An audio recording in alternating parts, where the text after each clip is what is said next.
وما خلقت الجن والإنس إلا ليعبدون ما أريد منهم من رزق وما أريد أن يطعمون إن الله هو الرزاق ذو القوة المتين فإن للذين ظلموا ذنوبا مثل ذنوب أصحابهم فلا يستعجلون فويل للذين كفروا من يومهم الذي يوعدون صدق الله مولانا العظيم.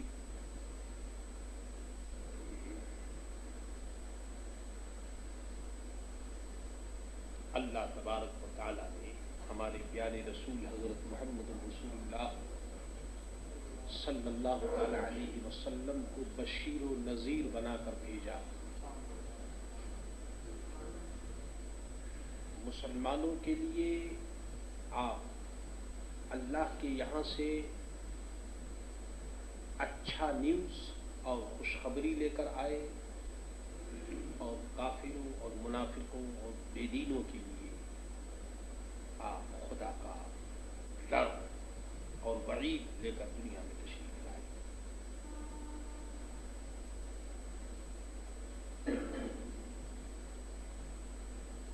ویسے تو سرکار دو عالم صلی اللہ تعالی علیہ وسلم کی ذات گرامی رحمت للعالمین ہے، آپ سب کے لیے رحمت ہے، لیکن خوب یاد رکھیے کہ جب انسان کا مزاج خراب ہوتا ہے تو اچھی چیز بھی اس کو بری معلوم ہوتی ہے. اگر کسی کو بخار اور ملاد ہو جائے تو اس کا نتیجہ آپ جانتے ہیں کہ میٹھی چیز بھی، بیمار اگر ہو تو میٹھی چیز بھی اس کو بری معلوم ہوتی ہے کیونکہ اس کا مزاج صحیح نہیں. سرکار دو عالم صلی اللہ تعالی علیہ وسلم رحمت للعالمین ہے. حضور کا کلام سب کے لیے مفید ہے، لیکن جن لوگوں کا مزاج خراب ہے، جو بے ایمان ہے، کافر ہے، ان کو سرکار دو عالم کا کلام اچھا نہیں معلوم ہوتا. اور جو لوگ صاحب ایمان ہیں تو سرکار دو عالم صلی اللہ تعالی علیہ وسلم کی بات سے وہ لوگ فائدہ حاصل کرتے ہیں. اور یہ تو سنت الہیہ اور سنت نبویہ ہے کہ آج بھی ایک بات اگر آپ اچھی بات کہیے اور سچی بات کہیے تو جو لوگ اہل حق اور اہل سچ ہوں گے ان کو وہ بات اچھی معلوم ہوگی، لیکن جو لوگ اہل حق نہیں ہیں ان کو وہ بات بری معلوم ہوگی. کذالک ما اتى الذین من قبلہم، یوں ہی جب ان کے اگلوں کے پاس کوئی رسول تشریف لایا، الا قالوا، تو وہ یہی بولے کہ یہ جادوگر ہے یا دیوانہ ہے. یہ دنیا کی پرانی ریت ہے، یہ پرانا کسٹم ہے کہ جب بھی نبی اور رسول تشریف لائے تو ان دنیا والوں نے ان کو پاگل اور جادوگر کہا. حالانکہ کمبخت وہ خود ہی پاگل ہوتے تھے، جادوگر ہوتے تھے، لیکن انہوں نے پیغمبروں کی عزت و عظمت کو معاذ اللہ داغدار کرنے کے لیے اس قسم کی باتیں وہ کرتے تھے. اتواصوا بہ بل ہم قوم طاغون، کیا آپس میں ایک دوسرے کو یہ بات کہہ مرے ہیں؟ آپس میں بھی انہوں نے ایک دوسرے کو یہ بات کی. یعنی مقصد یہ ہے کہ وہ ایک دوسرے کو بہکاتے تھے اور وہ لوگ سرکش لوگ ہیں، ایمان سے نکل جانے والے ہیں. فتول عنہم، تو اے میرے محبوب تو ان سے منہ پھیر لو. فتول عنہم، منہ پھیر لیجیے. جو آدمی سرکش اور بے دین ہو تو پھر اس سے کیا بات کرنی ہے، منہ پھیر لیجیے. فما انت بملوم، آپ پر کوئی الزام نہیں.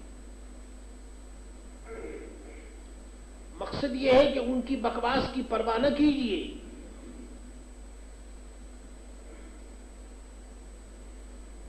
آپ جو کچھ وہ کرتے ہیں ان کو آپ کرنے دیں اور آپ کا جو کام ہے آپ اپنا کام کیے جائیں. اللہ اگر کوئی ایمان نہ لائے تو آپ کے اوپر کوئی الزام نہیں. مقصد یہ ہے کہ ہمارا کام ہے تبلیغ کرنا، ہمارا کام ہے صحیح بات لوگوں تک پہنچا دینا. اب اگر کوئی آدمی اس بات کو نہ مانے تو وہ اس کا ذمہ دار وہ خود ہے، ہمارے اوپر اس کا کوئی الزام نہیں۔ فذکر، اور سمجھائیے، فإن الذکریٰ تنفع المؤمنین، کہ سمجھانا مسلمانوں کو فائدہ دیتا ہے۔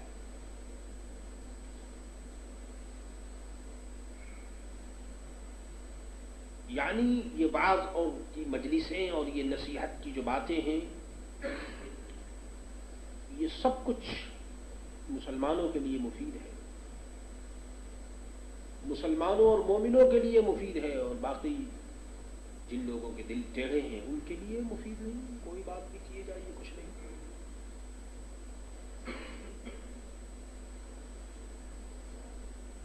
ارشاد فرمایا جا رہا ہے کہ بہرحال تبلیغ کسی حال میں نہیں چھوڑنا چاہیے، جہاں تک انسان کی کوشش ہے انسان اپنی کوشش سے باز نہیں آئے، کوئی مانے یا نہ مانے، سمجھے یا نہیں سمجھے، آدمی کو اپنے کام میں لگا رہنا چاہیے۔ موریشس کی اگر آپ تبلیغ کا جائزہ لیں گے تو اللہ اکبر، ان 10 سالوں میں کتنی تبلیغ ہوئی، گلی گلی تبلیغ، اور واعظ کی مجلسیں ہوئی، ہر مسجد میں واعظ، ہر گلی میں واعظ، لیکن اس کا نتیجہ ظاہر ہے کہ جو لوگ اہل حق ہیں الحمدللہ انہوں نے اس سے فائدہ لیا، اور جو لوگ گمراہ اور بے دین ہیں تو وہ پہلے بھی محروم تھے، اب بھی محروم ہیں۔ وَمَا خَلَقْتُ الْجِنَّ وَالْإِنسَ إِلَّا لِيَعْبُدُونَ، اور میں نے جن اور آدمی کو اتنے ہی لیے، اسی کے لیے بنائے کہ میری وہ بندگی کرے۔ جنات اور انسان کو پیدا کرنے سے اللہ تعالیٰ کا کوئی فائدہ نہیں ہے، کچھ نہیں، اللہ تعالیٰ تو ان چیزوں سے بے نیاز ہے۔ اگر ہم میں سے کوئی بھی نہیں ہوتے تو اس کا کوئی نہیں بگڑتا، اور سب ہو گئے تو اس سے اس کا کوئی فائدہ نہیں۔ مقصد یہ ہے کہ انسان اور جنات کو اس لیے پیدا کیا گیا کہ یہ عبادت کریں خدا کی۔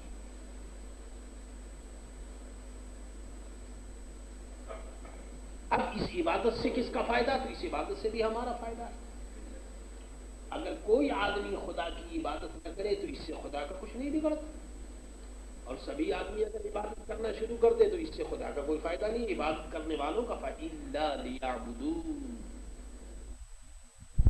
مقصد یہ ہے کہ بندہ اگر خدا کے راستے میں لگ جائے تو وہ اپنی بندگی کا حق ادا کرتا ہے۔ ایک لڑکا، میں مثال دینے کے لیے سمجھا رہا ہوں، اگر وہ باپ سے غداری کرے تو بتائیے باپ کا کیا نقصان ہے اس میں؟ وہ خود جہنم میں جائے گا۔ اور اگر وہ باپ کی اطاعت کرتا ہے، باپ کے حکم پر چلتا ہے، تو اس سے اس کا خود لڑکے کا فائدہ ہے۔ اسی طرح سے اگر کوئی حضرت محمد الرسول اللہ صلی اللہ تعالی علیہ وسلم کی غلامی کا دعویٰ کرتا ہو اور پھر حضور صلی اللہ تعالی علیہ وسلم کی اطاعت نہیں کرتا ہو، غداری کرتا ہو، تو اس سے حضور کا کیا نقصان ہے؟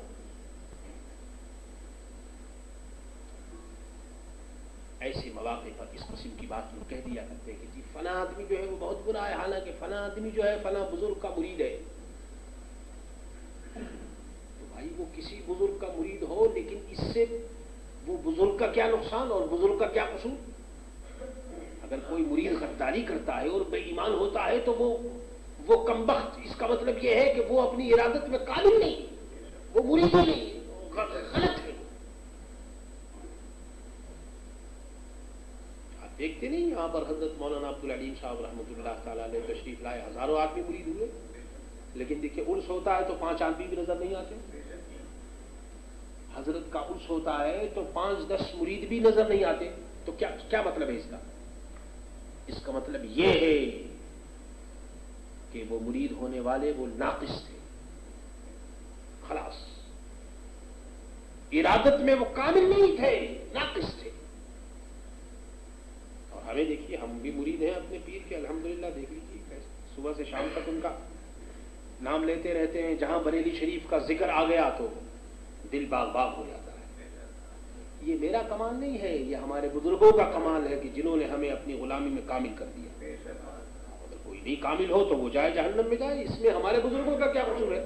ہمارے بزرگوں نے تو جو چاہا اچھا راستہ بتایا، اچھی نصیحت کی باتیں کی. ما اريد منهم من رزق وما اريد ان يطعمون، میں ان سے کچھ رزق نہیں مانگتا اور نہ یہ چاہتا ہوں کہ وہ مجھے کھانا دیں. سبحان اللہ سبحان اللہ. اللہ فرماتا ہے کہ روزی دینے والا تو میں ہوں، تم عبادت کرو میاں، روزی کے چکر میں کیوں پھرتے ہو؟ کیونکہ میں تم سے یہ نہیں مانگتا کہ تم رزق لاؤ اور کھانا دو، اس لیے کہ رازق میں ہوں اور کھانا کھلانے والا میں ہوں. اور اہل سنت و جماعت کا تو یہ عقیدہ ہے کہ رب ہے موتی یہ ہے قاسم، رب ہے موتی یہ ہے قاسم، رزق اس کا ہے کھلاتے یہ ہے. صلی اللہ علیہ یا رسول اللہ. ہمارا تو یہ ہے. اور پھر ہمارا یہ عقیدہ ہے کہ خدا سے لے لڑائی یہ ہے موتی، خدا سے لے لڑائی، خدا سے لے لڑائی وہ ہے موتی. اللہ دینے والا ہے اور نبی قاسم ہے، تو موصل ہے یا غوث. اللہ دینے والا موتی، نبی تقسیم کرنے والے اور غوث پاک پہنچانے والے. خدا سے لے لڑائی وہ ہے موتی، نبی قاسم ہے تو موصل ہے یا غوث. رضی اللہ تعالیٰ عنہ. بس بات ختم ہو گئی. تو اب جب نبی قاسم ہو اور غوث پاک موصل ہو اور اللہ تعالیٰ معطی ہو، تو پھر اب آدمی کے لیے دوسرا کیا چاہیے؟ اللہ. حضور فرماتے ہیں کہ انما انا قاسم واللہ یعطی، میں قاسم ہوں، تقسیم کرنے والا ہوں، اور اللہ دینے والا ہے، اللہ دیتا ہے. حضور تقسیم فرماتے ہیں، بالکل ٹھیک ہے. اور ہم لوگوں کو تو حضور صلی اللہ علیہ وسلم سے میرے دوستو سب کچھ ملتا ہے. اللہ اکبر. تو فرمایا ان اللہ هو الرزاق ذو القوة المتین، میں ان سے کچھ رزق نہیں مانگتا، میں تو رزق بھی ان سے نہیں مانگتا، اور روزی دینا یہ سب کچھ میرا کمال. اللہ اکبر. معلوم یہ ہوا کہ عبادت میرے دوستو بڑی چیز ہے. عبادت آدمی کرے تو بس اس کے اندر کمال ہے. اللہ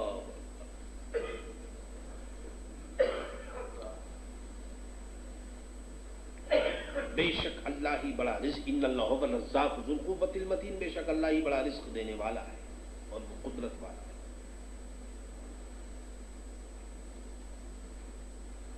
ایک غلام بازار میں فروخت کیا جا رہا تھا، اسے بیچا جا رہا تھا.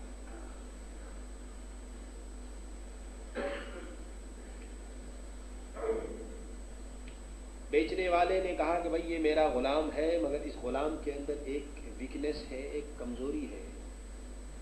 وہ برائی یہ ہے کہ یہ رات کو خدمت نہیں کرتا، اپنے آقا کی خدمت یہ دن کو کرتا ہے. اس لیے اے خریدنے والوں، اس غلام کو اگر خریدو تو یہ سمجھ لینا کہ یہ رات کو تمہاری خدمت نہیں کرے گا.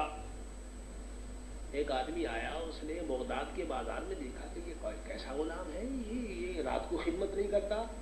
پوچھا کہ بھائی کیا بات ہے، رات کو تم خدمت نہیں کرتے آقا کی؟ انہوں نے کہا نہیں جی، میں رات کو خدمت سے معذور ہوں، مجھے دن کو خدمت لے لیجئے، اور اس طرح سے اگر مجھے خریدنا ہے تو خرید لیجئے.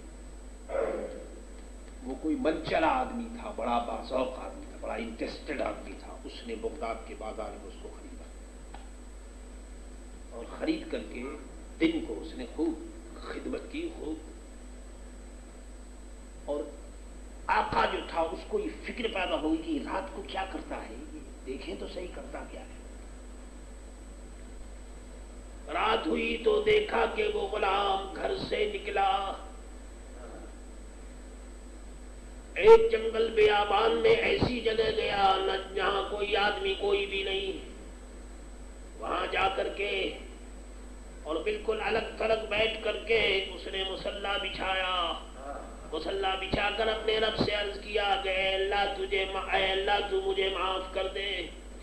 دن کو میں اس دنیا کے آقا کی خدمت میں تھا، اب اے اللہ رات کو تیری خدمت میں حاضر ہو گیا ہوں، تو دونوں جہان کا آقا و مولا ہے.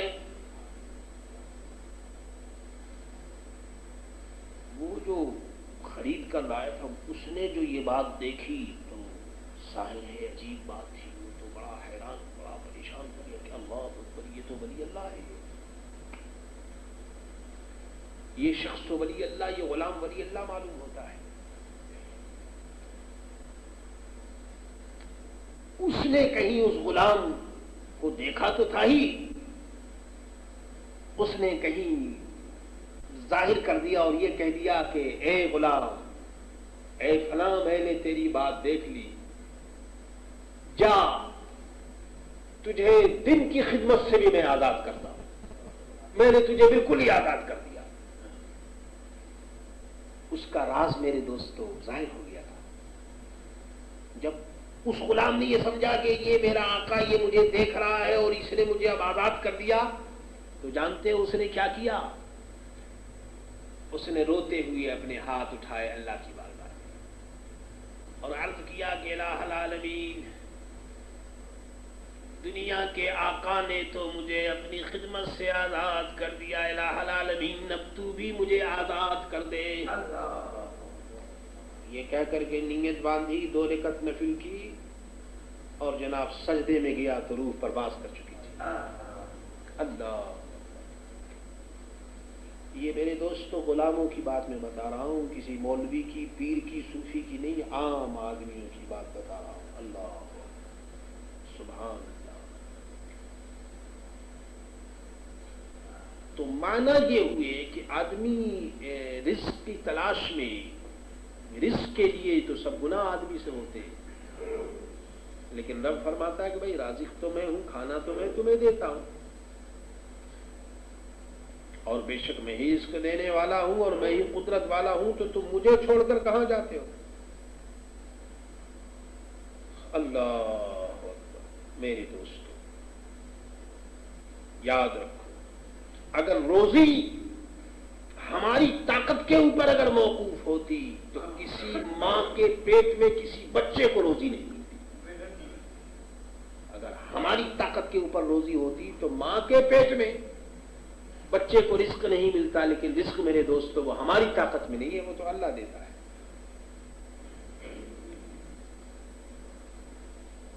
فَإِنَّ لِلَّذِينَ ظَلَمُوا، تو بے شک ان ظالموں کے لیے عذاب کی ایک باری ہے، ایک ٹائم ہے، جیسا کہ ان کے ساتھ والوں کے لیے ایک ٹائم تھا۔